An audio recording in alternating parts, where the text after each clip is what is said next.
8月初一开始，80岁以上的老大人哦，唔免巴士量表地当请外籍义工咯。有立委是真烦恼讲，重症病人甲一寡失智症的患者的家庭哦，会真歹请义工。也毋过卫生福利部是强调讲，会用绿色通道来协助这重度失智的家庭。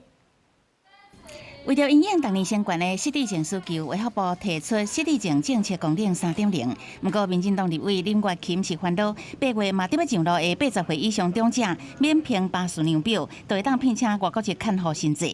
劳动部推算会增加10万人提出申请，失智症患者家庭恐惊面临义工更较歹请，薪水更较悬，而且有钱嘛请无。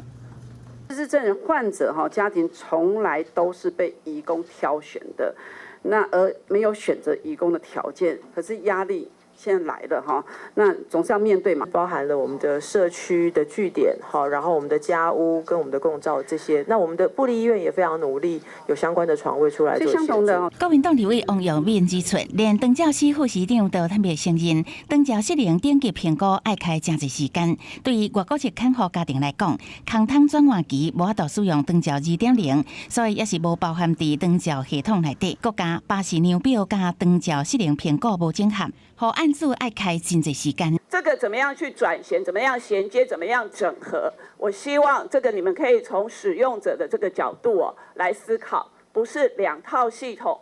一直各自重新再评估，那个浪费的就是这些案主的时间。我们会加速，而且我们那天已经说过，我们尽量在这些尤其是重度失能的家庭里面，我们会用绿色通道来尽量协助。卫福部是讲，当前优先保障加绿色通道，不过安怎落实照顾的品质甲执行细节，这是下一步的考验。记者采访报道。